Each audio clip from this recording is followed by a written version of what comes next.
کہ اس زمانے میں مسلمان اس لیے مغلوب ہے باطل کے سامنے اور اس لیے مرعوب ہے باطل سے کہ ایک تو ان کی ہلاکت کی تمنا، دوسرے ان کے ملک و مال کی حرص، ان کے ملک و مال کی حرص. سوچو تو صحیح، ان کے ملک و مال کی حرص، ان کی ہلاکت کی تمنا. ہر مسلمان یہ کہتا ہے کہ جی ہم پریشان ہیں غیروں سے، حالانکہ اللہ رب العزت مسلمان کو غلبہ جب دیں گے دل یہ دو کام کر لے، مسلمان دو کام کر لے. ایک تو غیروں سے، غیروں کے ملک و مال کا یہ حرص نکال دے دل سے. دوسری بات یہ ہے کہ اپنے دل سے ان کی ہلاکت کی تمنا ختم کر کے ان کی ہدایت کی تمنا پیدا کر دے. ان کی ہدایت کی تمنا بس. اس زمانے میں مسلمانوں میں غیروں کی ہلاکت کی تمنا اور ان سے انتقام کی تمنا ہے، ان کی ہدایت کی تمنا نہیں ہے. یا ان کے ملک و مال کی تمنا ہے کہ ہمیں مل جائے جو غیروں کو ملا ہے. میں نے ساری بات یہ سمجھانے کے لیے عرض کی تھی کہ حضور اکرم صلی اللہ علیہ وسلم نے دعوت دینے کے لیے صحابہ کی جماعت بنا کر بھیجی، صحابہ کی جماعت بنا کر بھیجی. تیسرا کو دعوت دی، تیسرا کو دعوت دی. یہ نہیں کہ بھائی آج کل تو ایسے آلات و ذرائع اور ایسے چینل ہیں کہ ساری دنیا میں اسلام کی آواز پہنچ چکی ہے، پھر کیا ضرورت ہے کہ آپ دعوت دینے کے لیے جائیں. اس زمانے کے مسلمانوں کی سب سے بڑی بے عقلی ہے یہ اور غلط سوچ ہے کہ کسی بھی ذریعے سے دین کی بات پہنچ جائے تو ذمہ داری ادا ہو جاتی ہے. یہ غلط سوچ ہے، اس لیے کہ کسی بھی ذریعے سے دین کی بات کا پہنچانا جہاد نہیں ہے. کسی بھی ذریعے سے دین کی بات کو پہنچا دینا جہاد نہیں ہے. جہاد جو ہے وہ صرف بذات خود جا کر دعوت دینا جہاد ہے. تو میری بات سمجھو، سننی پڑے گی بہت. بذات خود دعوت دینا جہاد ہے، بذات خود جا کر دعوت دینا جہاد ہے. کسی آلے کے ذریعے سے دین کے بات کا پہنچا دینا یہ تبلیغ نہیں ہے. تمہیں میری بات جا کر سننی پڑے گی بھائی. اس ذریعے سے پیغام پہنچا دینا تبلیغ نہیں ہے. اس زمانے کے مسلمانوں میں سب سے بڑی کمی یہ پیدا ہوئی کہ ان کی ساری قوت، ان کی فکر و صلاحیت، ان کے سب سے لے کے پیر تک سارے جسم کے اعضاء وہ تو لگے دنیا کمانے پر، اور اس مال کا تھوڑا سا حصہ اسلام کے نشر و اشاعت پر خرچ ہو جاتا ہے. وہ سمجھتے ہیں کہ ہمیں دین کی بات پہنچا دی.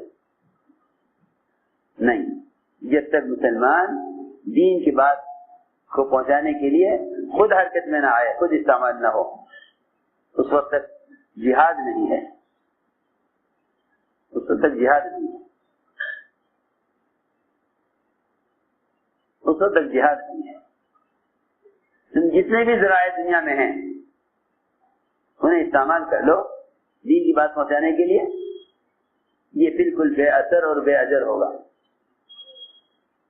کیونکہ اثر تو اس لیے نہیں ہوگا کہ خود اپنا بدن اس کے لیے استعمال نہ ہوا.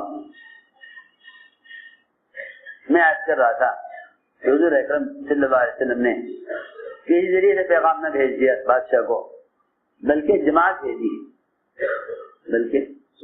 جماعت بھیجی. سنو، جماعت بھیجی. 3 آدمی جماعت بھیجی، وہ خط لے کر گئے. جب وہاں پہنچے تو محل سے باہر ہی روک دیا گیا. کون ہے بھائی، کیا بات ہے؟ کہ ہم خط لائے ہیں، بادشاہ کو خط پہنچانا ہے. بادشاہ کو خط پہنچانا ہے. بادشاہ کے آدمی نے کہا نہیں، آپ نہیں جا سکتے، آپ کو خط ہم پہنچا دیں گے۔ شجاع بن وہب کی جماعت میں تھے، وہ اڑ گئے تھے کہ نہیں یہ نہیں ہو سکتا، ہم تو بادشاہ سے خود ملیں گے، بادشاہ سے خود ملیں گے، کیونکہ خط بطور ثبوت کے ہے، اور جماعت کا آنا بطور اقامہ حجت اور ذمہ داری کے ادا کرنے کے ہے، ہم خود ملیں گے بادشاہ سے۔ سنو میں کچھ کہہ رہا ہوں، یہ نہیں کہ آپ پیغام لکھ کے ڈال دیں، جو پڑھے خود ہی ہدایت ہو جائے۔ اخبار میں ایک کالم امر معروف کا بھی ڈال دیں تاکہ جو لوگ اخبار پڑھیں جہاں تو جھوٹ پڑھیں وہاں ایک سچی بازی پڑھ لیں،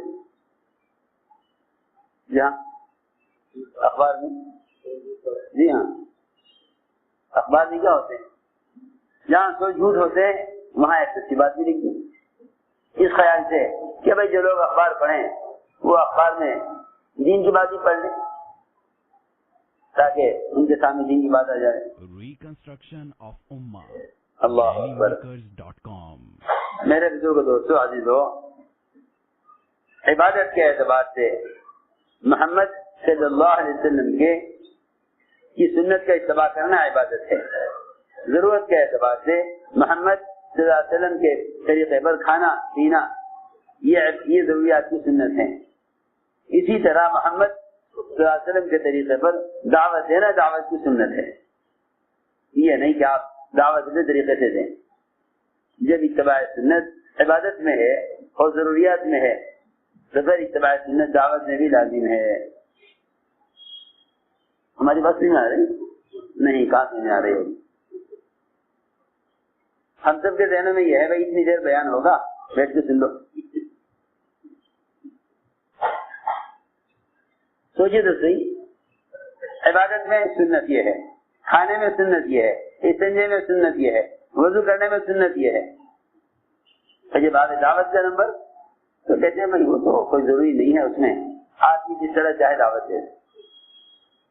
کیوں بھائی آپ اس طرح چاہے کھانا کھا لیں کہ نہیں، کھانا کھانے کا مخصوص طریقہ ہے۔ آپ اس طرح چاہے کر لیں، نہیں، استنجے کی مخصوص سنت ہے۔ آپ نماز اس طرح چاہے پڑھ لیں کہ نہیں، نماز پڑھنے کا مخصوص طریقہ یہی ہے۔ جب عبادات میں اور ضروریات میں سنت کا طریقہ متعین ہے تو پھر دعوت میں سنت کا طریقہ متعین کیوں نہیں ہوگا؟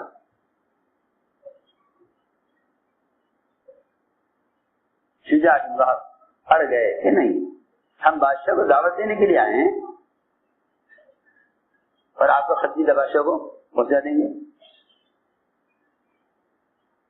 آپ کو خطی پہنچا دیں گے، ہم دعوت دینے کے لیے آئے ہیں۔ چنانچہ بادشاہ کو دعوت دی، خط پیش کیا، بادشاہ نے خط کو دیکھ کر پھاڑ دیا، اس بات پر پھاڑ دیا کہ میرا نام بعد میں لکھا ہے، میں بادشاہ ہوں، اور انہوں نے اپنا نام پہلے لکھا ہے، اپنا نام پہلے لکھا، اور مجھے اپنے دین کی طرف دعوت دے رہے ہیں۔ بادشاہ کو اس بات پر غصہ آیا اور اس نے آپ کا خط پھاڑ دیا۔ آپ نے فرمایا کہ خط نہیں پھاڑا، اپنا ملک پھاڑ لیا۔ خط نہیں پھاڑا، اپنا ملک پھاڑ لیا۔ دیکھو تو صحیح اللہ کی شان۔ ایک جماعت گئی دعوت دینے کے لیے، خط لے کر گئی، خط کا پھٹنا سارے ملک کی تباہی کے لیے کافی ہو گیا، ساری بادشاہت ختم، ساری بادشاہت ختم۔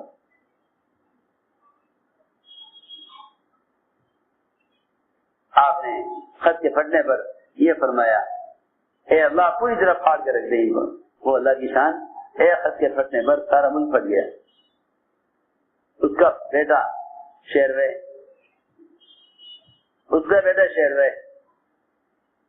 پرویز کا بیٹا، پرویز کسرا کا نام تھا، بیٹے کا نام شیروے۔ ادھر یہ خط پھٹا، ادھر شیروے کے دل میں خیال آیا کہ اپنے باپ کو قتل کر کے میں بادشاہ بن جاؤں، باپ کو قتل کر کے میں بادشاہ بن جاؤں۔ عجیب قصہ ہے، شیروے نے بادشاہ بننے کے لیے کسریٰ کو قتل کیا. کسریٰ کو اندازہ ہوا کہ شیروے میرا بیٹا مجھے قتل کرنا چاہتا ہے. اس نے ایک شیشی کے اندر زہر بھرا اور اس پر طاقت کی دوا لکھی اس پر, اور اپنے بیٹے شیروے کی الماری میں رکھ دیا. شیروے نے باپ کو قتل کیا. پھر باپ کو قتل کیا, خیال آیا کہ ایسا نہ ہو کسی اور بھائی کو بادشاہ بنا دیا جائے, بھائیوں کو قتل کیا.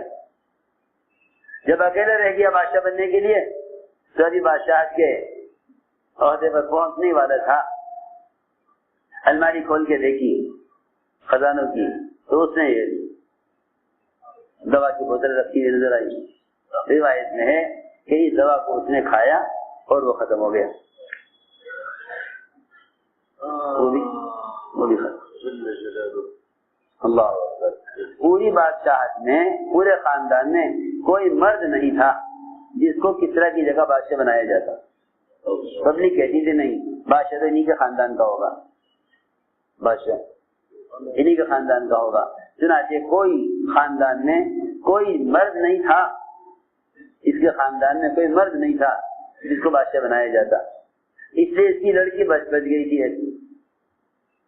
اس کی لڑکی بچ گئی, اس کو ملک کا بادشاہ بنایا. پہلا موقع ہے عورت کے بادشاہ بننے کا کسی ملک کا, پہلا موقع ہے کہ کوئی عورت ملک کی بادشاہ بنے. جی ہاں, جو ملک ختم ہو چکا ہو اس کی ملکہ عورت کو بنایا گیا. ادھر تو یہ ہوا. ادھر کسریٰ نے خط پھاڑنے کے بعد دو یمن کے گورنر بازان کو حکم دیا کہ جاؤ. یمن کے گورنر سے کہا کہ انتظام کرو, 2 فوجی بھیجو جو نعوذ باللہ محمد صلی اللہ علیہ وسلم کو گرفتار کر کے لائیں, میرے سامنے پیش کریں. یمن کے گورنر نے 2 فوجی بھیجے مدینہ منورہ. یہ بیچارہ یہ صرف کے فقراء ہیں, پتہ نہیں کیا سوچ کے ہمیں خط لکھ دیا. 2 فوجی بھیجے گرفتار کرنے کے لیے آپ کو. وہاں فوجی پہنچے آپ گرفتار کرنے کے لیے. آپ نے فرمایا ہاں بھائی کیسے آنا ہوا؟ تو آپ کو دیکھ کر کانپنے لگے, آپ کو دیکھ کر ڈر گئے, خوف سے. پھر تعداد لوگ ڈر گئے, کانپنے لگے آپ کو دیکھ کر. میں کیوں گھبرا رہے ہو, کیا بات ہے, کیسے آنا ہوا؟ کہ ہمیں تو بازان نے بھیجا ہے آپ کو گرفتار کرنے کے لیے. فرمایا کیوں, کس نے حکم دیا اس کو؟ کہ اس کو بڑے بادشاہ کی شان نے حکم دیا ہے کہ آپ کو گرفتار کر کے لائے جائے. آپ نے فرمایا ہاں آج رات ہمارے یہاں قیام کرو. آج ہمارے یہاں دیکھو تو صحیح, جو بھی آتا تھا کسی بھی ارادے سے آپ یہاں اکرام ہوتا تھا. اللہ اکبر. یہ فوجی گرفتار کرنے کے لیے آئے, فرمایا اکرام کرو, ان کو رات کو ٹھہراؤ ہمارے پاس. ماحول میں رکھنا اتنا ضروری تھا. کوئی کسی بھی ارادے سے آئے, کسی بھی ارادے سے آئے, یہ نہیں تمہارے ساتھ کوئی اچھے ارادے سے آئے تم اس سے اکرام کرو, کوئی برے ارادے سے آئے تم اس کی اکرامی کرو. یہ نبوت کے کام میں نہیں ہے, کیونکہ وہ سب کی ہدایت کے لیے آئے ہیں. ستانے والے, قتل کرنے والے, گرفتار کرنے والے, جاسوسی کرنے والے, کہ ہر قسم کے لوگ آپ کے پاس آتے تھے. آپ کو قتل کرنے والے, گرفتار کرنے والے, جاسوسی کرنے والے, جو بھی آتا تھا وہ ایسا اکرام اور ماحول دیکھتا تھا. اس کے علاوہ حضور اکرم صلی اللہ علیہ وسلم کے صحابہ آپ کے ساتھ ایسے اعمال پر مجتمع تھے جس عمل کے ماحول میں آنے والے کا ارادہ بدل جائے کرتا. ہمیں بن وہب قتل کرنے آئے آپ کو, تو وہاں ماحول میں آ کے اسلام قبول کر لیا. ابو ذر غفاری آئے آپ کی خبر لینے کے لیے, وہاں سب انتظار کر رہے کہ کیا خبر لاتے ہیں, یہاں اسلام میں داخل ہو گئے. بے شمار قصے ہیں. چنانچہ ان 2 ڈاکوؤں کو آپ نے کہا انہیں آرام کراؤ, ماحول میں رکھو. فرمایا صبح بھی نہ ہم سے، حالانکہ گرفتار کرنے کے لیے آئے تھے، دونوں کو اپنے یہاں ٹھہرایا، صبح کو بلایا فجر کے بعد اور بلا کر فرمایا آپ نے کیا بھائی کیسا آنا ہوا؟ انہوں نے کہا جی میں کسرا نے بھیجا ہے۔ آپ نے فرمایا کہ تمہارے آقا کسرا کو رات میرے آقا نے قتل کر دیا، اللہ نے تمہارے آقا کسرا کو رات میرے آقا اللہ نے قتل کر دیا۔ فوراً قلم کاغذ نکالا، وقت لکھا، یہ بات لکھی دونوں فوجیوں نے، اور یمن کے گورنر کو بھیجا کہ آپ نے بھیجا ہمیں گرفتار کرنے کے لیے ان کو، اور یہ تو یوں کہہ رہے ہیں کہ بھئی اب کیا کرو گرفتار کر کے، جس نے تمہیں بھیجا تھا وہ تو گیا دنیا سے، جہاں کہیں گے گرفتار کرو۔ بازار نے فوراً خبر کی کسرا کی، پتہ چلا کہ اسی وقت شہر نے کسرا کو قتل کر دیا۔ یہ دونوں فوجی گرفتار کرنے کے لیے آئے تھے، دونوں اسلام میں داخل ہو گئے، دونوں مسلمان ہو گئے۔ بازار کو پتہ چلا، یمن کے گورنر کو، وہ اور اس کی پوری قوم اہل یمن وہ یہ سن کر اسلام میں داخل ہو گئے۔ لو جی، جن کے مقدر میں ہدایت تھی وہ تو ہدایت پر آ گئے، جن کے مقدر میں ہدایت نہیں تھی ان کو اللہ سے ہٹا دیا۔ سن رہے نہیں؟ جانتا ہوں، سنو غور سے بات۔ تو میں نے عرض کیا کہ اصل بات یہ ہے کہ مسلمان اپنے دین کی دعوت پر آوے تو اللہ تعالیٰ باطل سے ہٹا دیں گے اور ان کے قدموں کو دین پر جما دیں گے۔ حضرت بن حذافہ نے روم کی ساری بادشاہت کو یہ کہہ کے انکار کر دیا کہ اگر تم ساری بادشاہت اپنی دے دو، آج کی ساری بادشاہت دے دو، لیکن میں پہلا جوک نے بقدر بھی اسلام کو چھوڑنے کے لیے تیار نہیں، کیونکہ وہ اس وقت اپنی جماعت کے ساتھ روم میں کام کر رہے تھے۔ روم کے بادشاہ نے دعوت دی کہ نصرانی ہو جاؤ، یا ہو جاؤ نصرانی ہو جاؤ، فرمایا کہ نہیں میں اسلام نہیں چھوڑوں گا۔ بادشاہ نے کہا میں تمہیں قتل کروں گا، کہ کرو۔ تو میں نے عرض کیا کہ مسلمان کے اپنے دین پر ثابت قدم رہنے اور مسلمان کے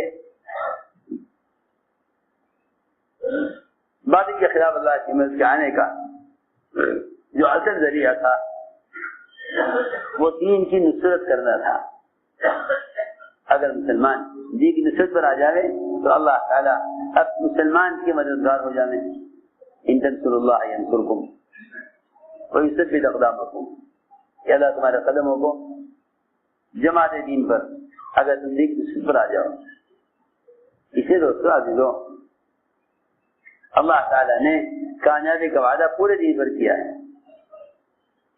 کامیابی کا وعدہ پورے دین پر، اللہ نے کامیابی کا وعدہ پورے دین پر کیا ہے کہ پورا دین زندگی میں آئے، پورا دین زندگی میں آئے۔ سب سمجھتے تھے جس طرح بے دینی سے حالات آتے ہیں، ناقص دین سے بھی حالات آتے ہیں، ایک حالات آتے ہیں بے دینی سے، ایک حالات ہے ناقص دین سے۔ کامیابی کا وعدہ پورے دین پر ہے۔ فرمایا ادخلوا فی السلم کافہ، اسلام میں پورے داخل ہو جاؤ، اسلام میں پورے داخل ہو جاؤ، اسلام میں پورے داخل ہو جاؤ۔ اس لیے دین کمال اطاعت کا نام ہے، دین کمال اطاعت کا نام ہے، دین کمال اطاعت کا نام ہے۔ دین کے جتنے بھی شعبے ہیں ہر شعبے کا حکم پورا ہو، ہر شعبے کا حکم پورا ہو۔ اس لیے اللہ تعالی نے عبادت پورے دین پر چلنے کا نام ہے، اللہ نے عبادت پورے دین کو فرمایا ہے۔ اللہ نے عبادت پورے دین کو فرمایا وَأَنِ اعْبُدُونِي هَذَا صِرَاطٌ مُسْتَقِيمٌ کہ تم میری عبادت کرو یہ سیدھا راستہ ہے. اور یہ ذہن میں رہے کہ عبادت صرف نماز پڑھنے کا نام نہیں ہے, عبادت صرف نماز پڑھنے کا نام نہیں ہے, بلکہ امام غزالی رحمۃ اللہ علیہ نے تو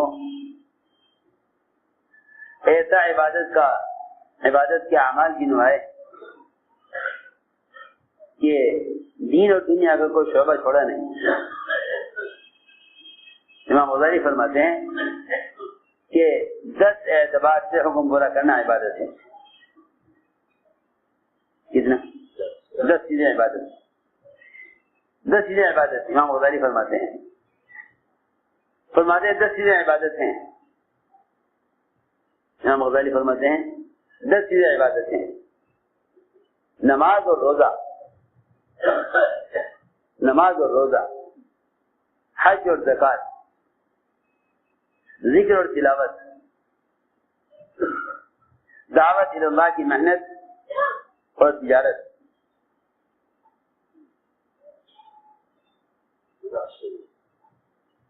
اور پڑوسی کے حقوق, پڑوسی کے حقوق, حقوق الجار, اور ہر کام میں اتباع سنت, ہر کام میں اتباع سنت. یہ 10 چیزیں مل کر عبادت ہے. نماز اور روزہ, حج اور زکات, ذکر اور تلاوت, دعوت اللہ کی محنت اور تجارت, اور پڑوسیوں کے حقوق اور سنت کا اہتمام. یہ 10 چیزیں مل کر عبادت ہے. عجیب بات ہے, دعوت کو بھی کہہ رہے عبادت ہے. فرماتے تھے کہ معروف, بھلائی کا حکم کرنا, برائی سے روکنا, یہی اصل دعوت ہے, یہ اصل دعوت ہے. اس نے میرے دوستوں عزیزوں دعوت کی محنت, یہ امر معروف اور نہی عن منکر کی عملی مصنوعی شکل ہے, عملی اور مصنوعی شکل ہے. اس فریضے کے اعتبار سے استعمال ہونا دعوت ہے. امر معروف اور نہی عن منکر یہ 2 ایسے بنیادی فریضے ہیں کہ ان کے بغیر امت خسارے سے بچ نہیں سکتی. اس میں خود استعمال ہونا دعوت ہے, اس میں خود استعمال ہونا دعوت ہے. جیسے نماز کے لیے اپنے بدن کا استعمال کرنا عبادت ہے. یہ عرض کرنا چاہتا ہوں.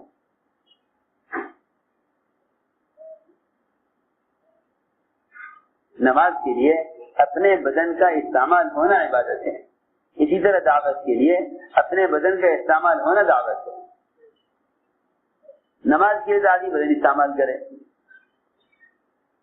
آپ ذرا اندازہ کریں, اگر کوئی آج کل کے صنعت کار اور سائنسداں کوئی ایسی مشین تیار کر دیں جو جس کا سر بھی ہو, ہاتھ بھی ہو, ٹانگیں بھی ہوں, پیر بھی ہوں, اور اس سے آواز بھی آتی ہو. یہ مشین تکبیر تحریمہ سے لے کر ثنا, سورہ فاتحہ, قرات, رکوع, سجدہ, قومہ, قاعدہ, جلسہ اور ان ساری حرکتوں کے سارے اذکار ادا کر لیں, تو میرے دوستوں ذرا یہ بتاؤ کہ یہ مسلمان کے نماز کے فریضہ ادا کرنے کے لیے استعمال ہو سکتی ہیں؟ ارے کچھ آنا تو کرو.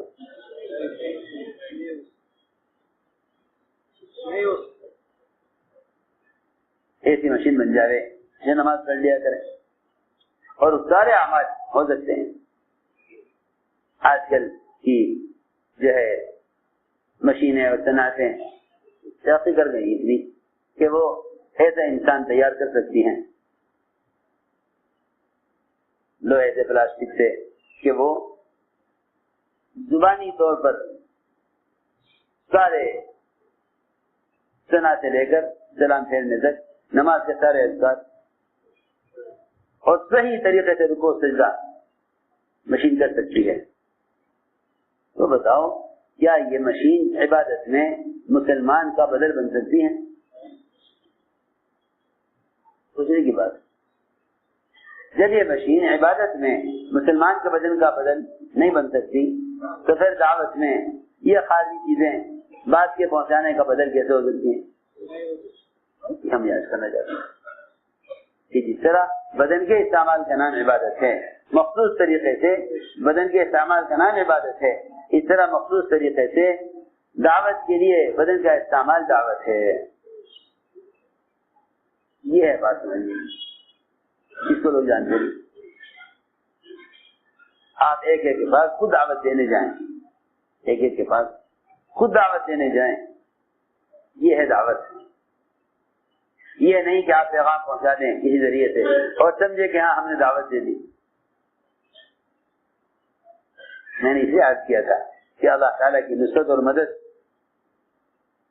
وہ اللہ تعالیٰ نے دین کی نصرت پر رکھی ہے. اس لیے ہمیں محنت اور کوشش کر کے دین کی نصرت پر آنا ہے، دین کی نصرت پر آنا ہے کہ اپنے دین کو لے کر حرکت میں آؤ. کیونکہ داعی کی نقل و حرکت جاری پانی کی طرح ہے. داعی کی نقل و حرکت جاری پانی کی طرح ہے. جو پانی حرکت میں رہتا ہے پانی پاک اور صاف رہتا ہے. جاری پانی پاک رہتا ہے اور جاری پانی پاک کرتا بھی ہے دوسروں کو. ناپاکی تو کنویں کے پانی میں ہوتی ہے. چوہا گر جائے تو کیا کریں، بلی گر جائے تو کیا کریں. ان کے پاک کرنے کے طریقے مختلف. بعض سے ایسے حالات آ جاتے ہیں کہ سارے کنویں کا پانی نکالا جاتا ہے تو کنواں پاک کیا جاتا ہے، نہر پاک نہیں کی جاتی. کیوں؟ اس لیے کہ نہر کا پانی جاری ہے، کنویں کا پانی جاری نہیں ہے. کسی آسان مثال ہے، جاری پانی پاک رہتا ہے. جو گندگی گرے گی پانی کا بہاؤ اسے پاک کر دے گا، پانی کے بہاؤ اس کو پاک کر دے گا. دیکھو تو صحیح کتنی آسان بات ہے. ایک آدمی نے 99 قتل کیے، ایک شخص نے 99 قتل کیے. سر سے فکر ہوا توبہ کا. وہ توبہ کی فکر میں حلی من توبتین حلی من توبتین کہتا ہوا نکلا. ایک راہب ملا. راہب کون ہوتے ہیں؟ راہب وہ ہوتے ہیں جو مخلوق کو چھوڑ کر خالق کی عبادت کرتے ہیں. جو مخلوق کو چھوڑ کر خالق کی عبادت، مخلوق کو چھوڑ کر خالق کی عبادت کرتے ہیں. بیوی، بچے، کاروبار، ضروریات، لوگوں سے ملنا جلنا کچھ نہیں، صرف اللہ کی عبادت. یہ رہبانیت ہے. یہ رہبانیت ہے. سنو غور سے، توجہ سے بات. پچھلی قوموں میں رہبانیت تھی. رہبانیت کہتے ہیں مخلوق سے کٹ کر خالق کی عبادت کرنا. مخلوق سے کٹ کر خالق کی عبادت کرنا، اس کو رہبانیت کہتے ہیں. پچھلی قوموں میں مخلوق سے کٹ کر خالق کی عبادت کرنا رہبانیت تھا. اس امت کے لیے مخلوق میں گھسنا رہبانیت ہے. ارے میری بات ہو جو سننا کچھ کہہ رہا. اس امت کی خصوصیت یہ ہے، اس امت کی خصوصیت ہے، اس امت کی خصوصیت ہے کہ اس امت کی رہبانیت مخلوق کے درمیان داخل ہونا ہے.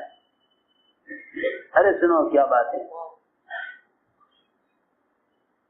کیونکہ فرمایا حضور اکرم صلی اللہ علیہ وسلم نے رہبانیت امتی الجہاد فی سبیل اللہ. میری امت کی رہبانیت اللہ کے دین کی محنت. پچھلی امتوں کی رہبانیت مخلوق سے کٹ کر عبادت کرنا. میری امت کی رہبانیت مخلوق میں گھس کر عبادت کرنا. سمجھ آ رہی؟ ہاں. تمہارا دل چاہے گھومنے پھرنے کو، سیاحت کرنے کو، سیر تفریح کے لیے نکلنے کو، تو فرمایا نہیں، میری امت کی سیاحت بھی اللہ کے راستے کا جہاد ہے. تمہارا دل چاہے نکلنے کو تو تم اپنا وطن چھوڑ کر صرف دین کی حیات کے لیے نکلنا. ایک صحابی نے عرض کیا نا کہ یا رسول اللہ میرا دل چاہتا ہے ذرا کچھ نکلوں اپنے وطن سے، ذرا گھوموں پھروں، ذرا تازہ ہوا لوں، ذرا اپنا تفریح کے لیے تھوڑی دن، ذرا دماغی سکون کے لیے اور اپنی صحت کے لیے کہتے ہیں ہوا خوری کے لیے، ذرا گھومنے پھرنے کے لیے، پکنک بنانے کے لیے میں آپ سے اجازت چاہتا ہوں سیاحت کے لیے. فرمایا نہیں، یہ میری امت کا کام نہیں، یہ میری امت کا کام نہیں ہے. میری امت کی سیاحت تو اللہ کے راستے کا جہاد ہے. سیاحت امتی الجہاد فی سبیل اللہ، رہبانیت امتی الجہاد فی سبیل اللہ. لو جی دونوں کے لیے. تم امت سے کٹ کے الگ ہونا ہو تو تم نکل جاؤ دعوت دینے کے لیے مخلوق میں، اور تمہارا جی جائے سیاحت اور پکنک بنانے کو تو گھس جاؤ میری امت میں دعوت دینے کے لیے. جی ہاں، رہبانیت بھی جہاد اور سیاحت بھی جہاد. اسی آسان بات. تو میں نے عرض کیا کہ یہ 99 قدر کرنے والا توبہ کی تلاش میں تھا کہ ملاقات ہو گئی ایک راہب. بھئی یہ تو بہت ہی اللہ والا ہے، یہ تو بہت ہی اللہ والا ہے، ہر وقت عبادت میں رہتا ہے، یہ مجھے صحیح راستہ بتا دے گا. اس راہب نے کہا کہ تمہیں اللہ معاف نہیں کریں گے، تمہیں اللہ معاف نہیں کریں گے، تمہاری توبہ قبول نہیں ہوگی، کیونکہ تم نے 99 قدر کر لیا ہے. اس ظالم نے اس راہب کو بھی قدر کر دیا. کیونکہ حدیث میں آتا ہے کہ بندے کی توبہ کے اللہ کے درمیان کوئی چیز رکاوٹ نہیں بن سکتی، کوئی چیز رکاوٹ نہیں بن سکتی بندے کی توبہ کے اللہ کے درمیان. جو آدمی توبہ کرنا چاہتا ہے اللہ اس کی توبہ قبول کرتے ہیں. یہ راہب اس نے مایوس کر دیا، اس نے مایوس کر دیا. میں آپ کو اس کی مثال دیتا ہوں. جو ڈاکٹر مسلسل بیماروں کے درمیان رہتا ہے، جو ڈاکٹر مستقل بیماروں کے درمیان رہتا ہے، ہسپتال میں ڈیوٹی دیتا ہے، 100 مریضوں کو روزانہ دیکھتا ہے، 100 مریضوں کو روزانہ دیکھتا ہے، وہ تو مریض سے کہے گا نہیں کوئی گھبرانے کی بات نہیں، آپ ٹھیک ہو جاؤ گے، کوئی ایسی بیماری نہیں ہے، میں دوا دیتا ہوں، یہ دوا تم کھاؤ اور یہ کوئی ایسی بیماری ٹھیک ہو جاؤ گے. لیکن جو آدمی مریضوں کے درمیان نہیں رہتا اور وہ لوگوں کی کا علاج نہیں کرتا، اگر وہ سنے گا بیماری تو وہ یہ کہہ دے گا ہاں بھائی اس کا تو کوئی علاج نہیں ہے. ایسا ہی ہے نا، ہمارے پاس بیماری، وہ کیا کہے گا یہ بیماری لا علاج ہے. ایسا ہی ہے راہب کہ مخلوق سے کٹ کر خالق سے عبادت کرتا تھا، لیکن اس سے کہا اس خاتم نے کہ میری توبہ قبول ہو جائے گی، اس نے کہا کہ نہیں تمہاری توبہ قبول نہیں ہو سکتی، تمہارا گناہ ناقابل معافی ہے، تم لا علاج ہو. اس نے صحیح بدل کر دیا. پھر گئے عالم کے پاس، اور واقعی علماء کا کام یہ ہے کہ امت کو مایوسی سے نکالنا اور امت کو رہبری کرنا علماء کا کام ہے. عالم سے کہا، یہ فرق ہے عالم کا اور راہب کا. عالم سے کہا جا کر قاتل نے حلی من توبتی، کیا میری توبہ قبول ہو جائے گی؟ جس عالم نے کہا ہاں کیوں نہیں، توبہ کا دروازہ کھلا ہوا ہے، توبہ کا دروازہ کھلا ہوا ہے. جب تک سورج مغرب سے نہیں نکل جاتا اس وقت تک توبہ کا دروازہ کھلا ہوا ہے.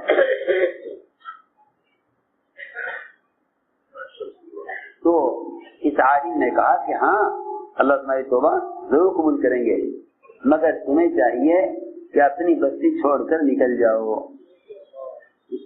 اور فلاں فلاں بستی میں چلے جاؤ.